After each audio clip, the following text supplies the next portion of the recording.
nations, including the Mississaugas of the Credit, the Anishinaabe, the Chippewa, the Haudenosaunee, and the Wendat peoples, and is now home to many diverse First Nations, Inuit, and Métis peoples.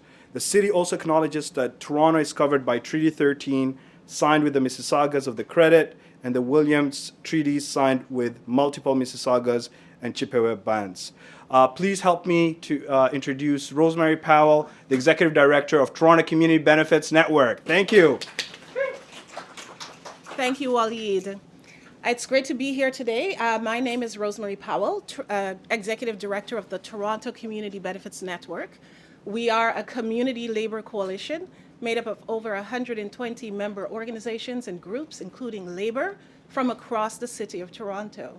We have about 17,000 supporters across the city and across Canada, really, that stands on the platform of community benefits agreements. We believe that whenever infrastructure is being built in our communities, we need to ensure that everyone has an opportunity to benefit from the jobs and the opportunities that are coming out of it, as well as neighborhood and environmental improvements, including to be able to afford where they live so that they can continue to live in the neighborhoods that they currently are. And we're really concerned about gentrification, especially in a city like Toronto, where we are seeing that there's a 17% child poverty rate. For us, it's really important that we think about how we ensure that everyone has an opportunity to be able to afford to live in the city. And this is an important moment in organizing for housing affordability in Toronto, which is why we're joined by resident groups across the city today. A group of developers are appealing proposed new definitions in our official planning act that our communities fought for and informed the city's decisions. Residents and community partners across the city worked for years to get these definitions changed. It's unconscionable to think that developers can determine what residents are able to pay for their rent. Affordability ought to be determined by those who are actually going to be paying for it. Now, the TCBN is proud today to stand alongside community groups, organizations, and coalitions across Toronto, some of whom have status in the OLT hearing, and who have come together to also defend the bylaw. These groups include Friends of Kensington Market, Lakeshore Affordable Housing Advocacy and Action Group, A Better Bloor Dufferin, Regent Park Neighbourhood Association, Justice for Queen and Close, Parkdale People's Economy, Toronto Community Benefits Network, the West End Coalition for Housing Justice, and ACORN. And today I'm just going to be calling up each of our colleagues to come up here and to share their remarks.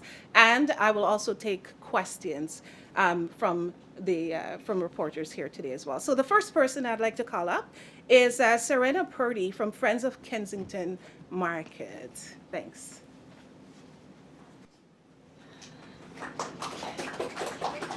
Hello, my name is Serena Purdy. I'm the chair of a group called Friends of Kensington Market that has been working. It's a historically anti-gentrification organization that has moved to really start to address the impact of financialization in our city over the course of the pandemic and throughout the housing crisis. So I'm proud to be here standing alongside of a number of other communities that are affected by this, because it's not just something that affects Kensington Market, although we all know and love Kensington. It's something that it's affecting us citywide. So I'm happy to be here. Thank you. Our neighborhoods work best when there's a mix of incomes, and essential workers and seniors can afford to stay here. This new definition, adopted by the City of Toronto through Official Plan Amendment 558, is part of long-standing efforts to ensure that you can afford to live here. It represents a shift from tying affordability to average market rates to an income-based model, and that means that it will be based on what you actually make. This definition results from democratic processes designed to protect everyone's interests and needs, not just developers amassing profits through a housing crisis. Some of the developers who filed the appeal are Minto Mimico, an investment trust with 80 million capital investments, Greenwood Holdings with over $3.3 billion in assets, 221 Sterling Road Holdings, developed by Pemberton Group, Double Z Investments Limited, Carlye Group, and Dunpar. One developer involved is building at Spadina and Harbord, which, as we all know, is very close to Kensington, and they want to build where there is a historic church. Their argument for filing this challenge to OPA 558 is that the project is not viable if the new definitions of affordability are applied. So it took me a second to really let that sink in. That means that they want to build on a historic church, and they're arguing that in order to do so, they can't build it with units that the average Torontonian in the area can afford to live in. These developers have repeatedly shown that they are happy to cash in on the incentives provided for building affordability, but they aren't willing to pass those along into building affordable homes themselves. This city is in crisis. This challenge needlessly delays the implementation of OPA 558. All of these developers have been given the option of moving over to a site-specific, site-by-site basis by the city, but at the last case conference, their lawyer said that they had no intention to do so. Even if they did, it's not clear that Torontonians would benefit from a few developers getting exemptions instead of all developers getting exemptions. And so tomorrow is the next case management conference, and we are hoping that they start to grasp just how frankly shameful it is for them to stand in the way of affordability that Torontonians so desperately need. Thank you.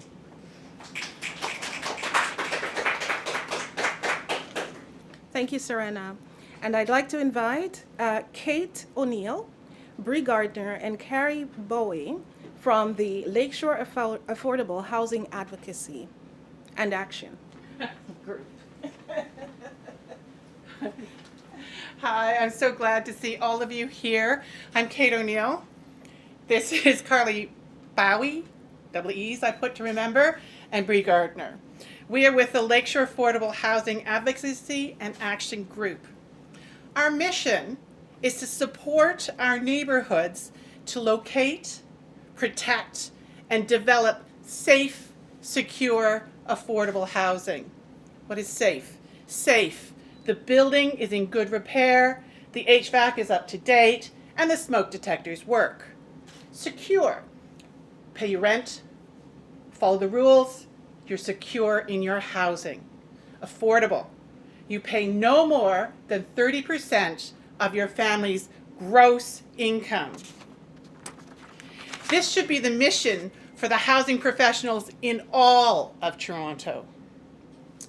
If the developers are allowed to dictate what is affordable, Toronto will be left unlivable and absolutely nothing will change.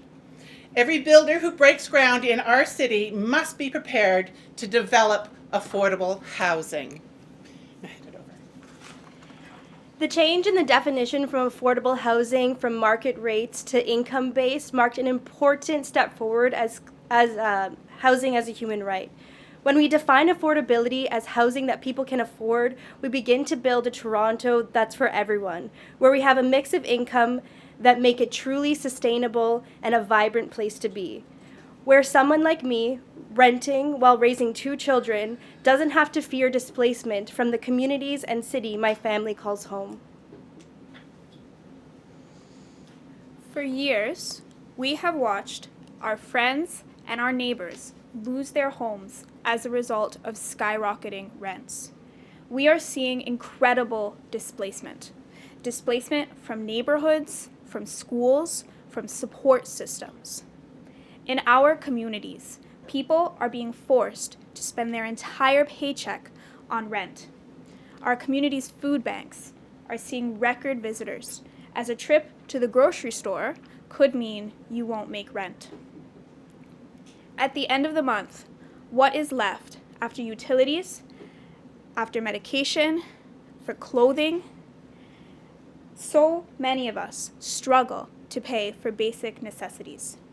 How then do we go to the movies, out to dinner, or to enjoy any of the wonderful things that our city has to offer? Affordable housing must mean housing that is affordable. This new bylaw would help to alleviate the strain that so many in this city are facing. Things cannot go on as they have for the past several years.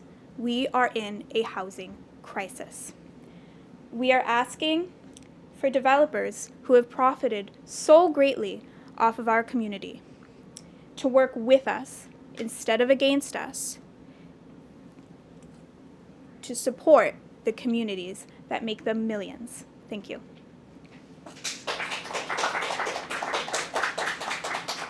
Thank you, Kai, Bree, and Katie.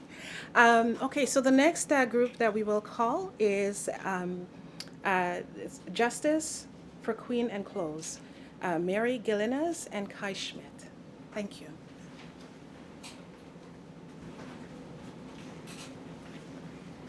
Hey. Hello. Thank you for having us speak today. Our names are Mary Jelena. I'm Kai Schmidt. And we are members of a community coalition out of Parkdale called Justice for Queen and Close.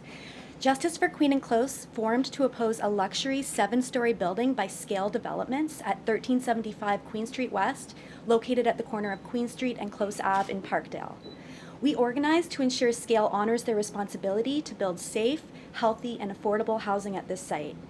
As it stands, Justice for Queen and Close says no to this development because of Scale's broken promises for affordable housing, their lack of transparency regarding contamination, as this site was a gas station for over 80 years, making it a brownfield.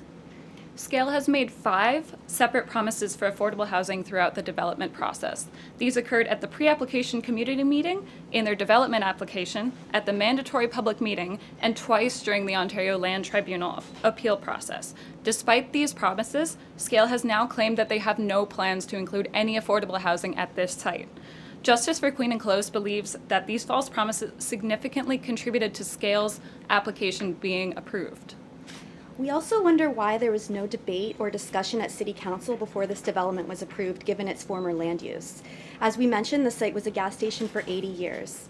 In 2003, it was shut down and held vacant by Imperial Oil until it was sold to Scale in 2020. Scale has failed to submit and make publicly accessible the required environmental assessments detailing all environmental remediations despite their legal obligations. Scale's bad faith manner, established by their promises, false promises for affordable housing, makes their silence and omissions regarding potential contamination of 1375 Queen Street West deeply concerning. We demand that Scale be transparent about any contamination left behind by the gas station, and that they take on all environmental remediation efforts necessary to safeguard the health and well-being of our present and future communities. We demand that Scale follows through on their repeated promises and make 30% of the residential units affordable housing. We support an income-based definition of affordable in this demand, not one that is dictated by average market rent. We call on Scale to include local decent work provisions on this site as well as other community benefits. We also call on the City and Ward 4 City Councillor Gord Perks to support the efforts of Parkdale to achieve affordable housing and other community benefits at this site and across the neighborhood, as set out in the Parkdale Community Benefits Framework.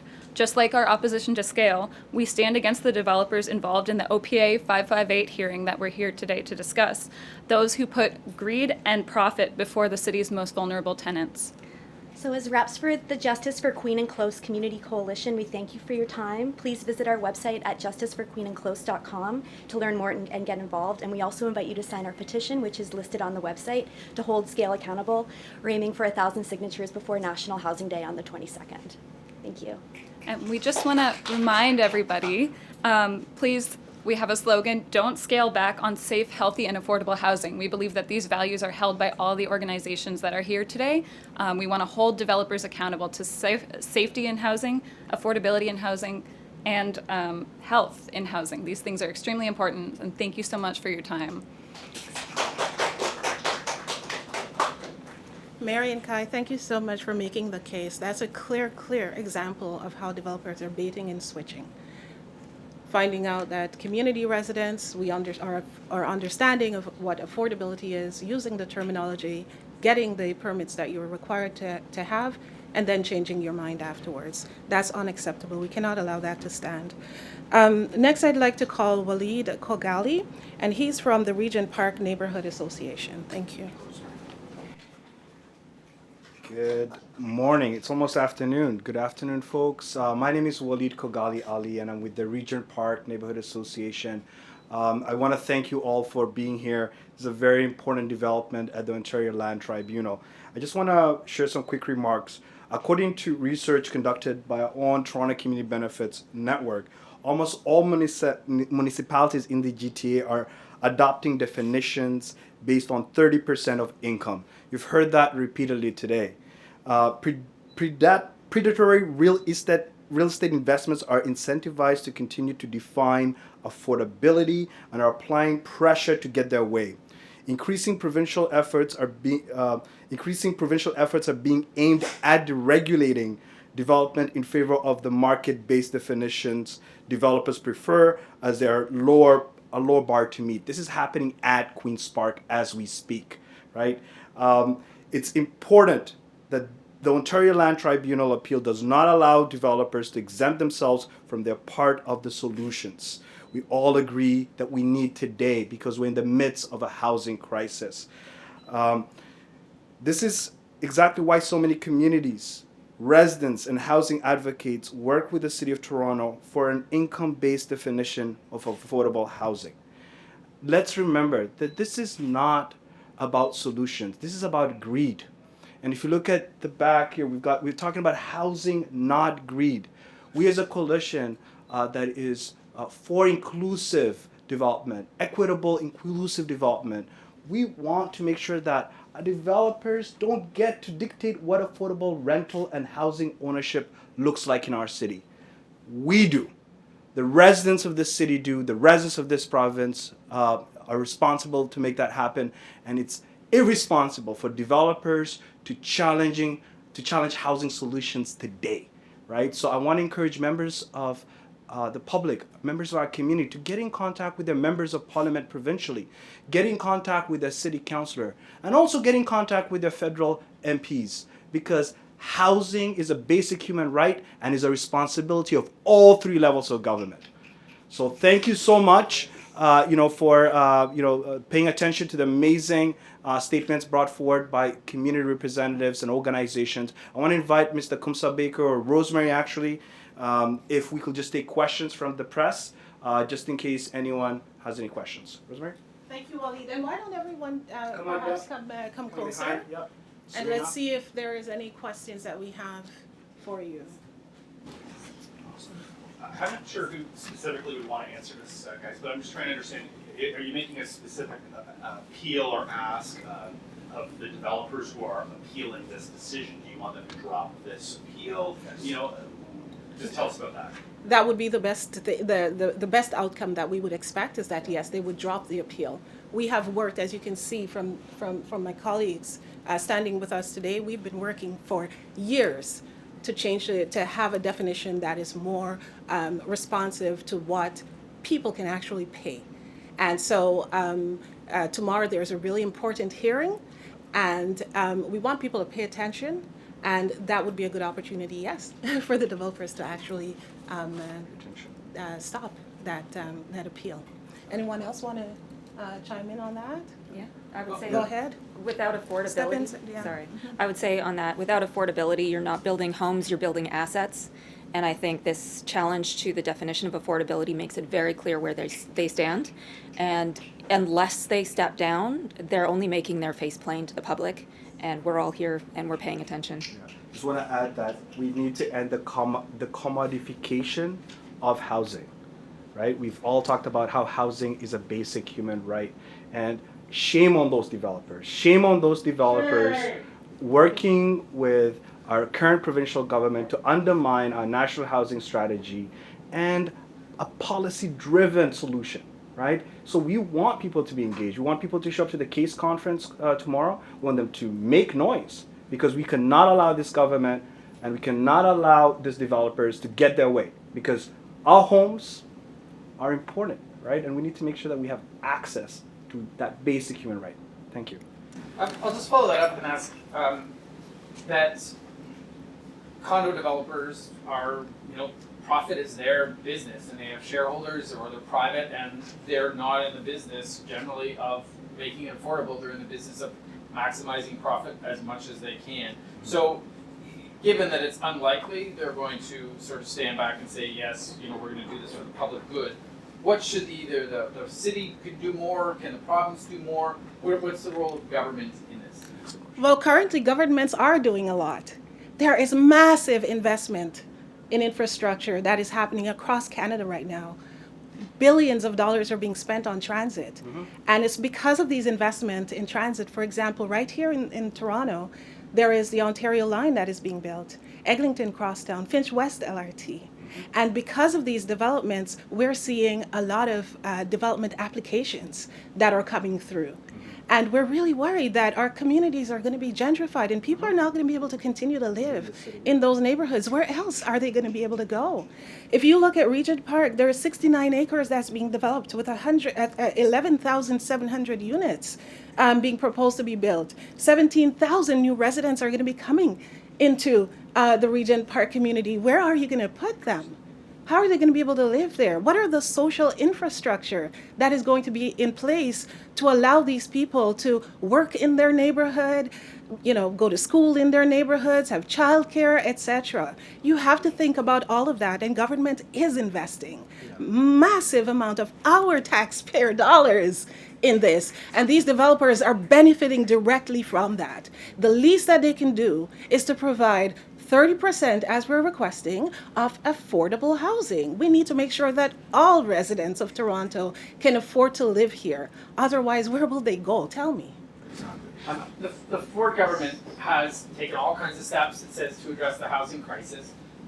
They ultimately, with MZOs and other things, can seem to magically make rules either disappear or new ones appear. Is there anything the province should be doing to force the developers? Well, definitely. The province definitely needs to take leadership. And I know that there is massive investment that's happening for low-income housing as well. And these developers are planning to apply for those subsidies that they're going to be getting on the concept that they're going to be providing affordable housing.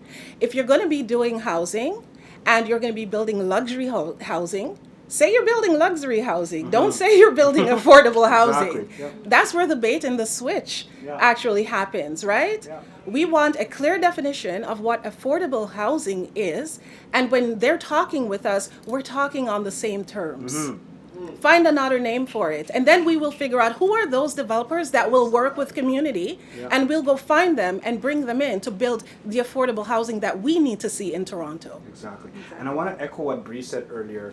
The call for developers to work with us and not against us. Build with us, not on us. Exactly. And what we've learned is communities have the solutions. I'm just thinking about the community land trusts, right?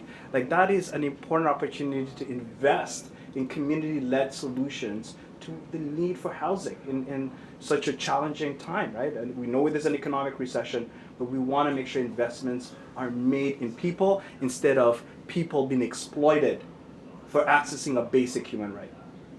So if I could just add on to your question about governments doing more, the current bylaw, the new bylaw of the affordable housing being generated based on income rather than market value, that was the result of over a year of public consultation led by the City of Toronto. Elected city councillors directing city staff, a democratic process that we all participated in.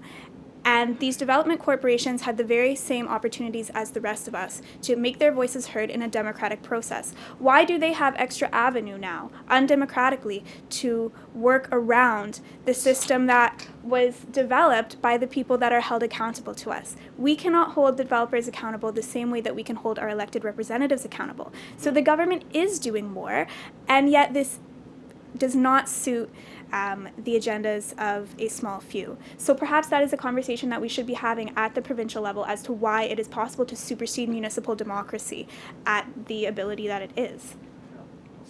Good point. I'll just ask this sum up. So if the city has a plan to try and make affordability tied to income, and the developers say, no, we want to make it tied to whatever the kind of going rate on the market is, what's your overall message to developers? What are you saying to them right today? I just want to say that they're making enough money, right? They're making enough money right now. This is about greed. This is not about what's in the best interest of the public, of the people, the residents, the good residents of Toronto. And it's deplorable that developers are undermining our democratic practices, specifically, put it on a referendum. You wanna hear what the people want in the city? Put it to a vote. Have a referendum on housing and what the definition of affordable housing is. Not go have meetings behind closed doors, trying to lobby members of decision makers to put forward problems, barriers. This is what's happening right now. This is an attempt to actually undermine something that's very important too, our national housing strategy. Our federal government is also a partner in this. Why isn't our provincial government talking to our federal government, supporting what the municipal government and the residents of Toronto want? Why is this attempt to just secure the interests of developers happening right in front of us? This is not in the best interest of the residents of Toronto. We all know it, and we hope the developers do the right thing and withdraw their application, withdraw their appeal, and come work with us. Come work with us, implement the solutions that we know will work. So I hope they pay attention to the community response today, and I hope that the public continues to apply pressure to make sure that this ill-informed appeal is finally withdrawn. Thank you. I would also add, that the OPA 558 is reliant on the provincial government defining MTSOs, and they so far have said nothing. So the provincial government is also holding up the implementation of this definition citywide. So we would call on Doug Ford and the provincial government to move that along quickly, because this is something we've needed for a long time. Any other questions? Folks are good. Thank you so much for having us. Okay, we're done. Thank you. Don't forget to like, comment, share, and subscribe to our YouTube channel, and check out all of our social media platforms. For more information, check out our website.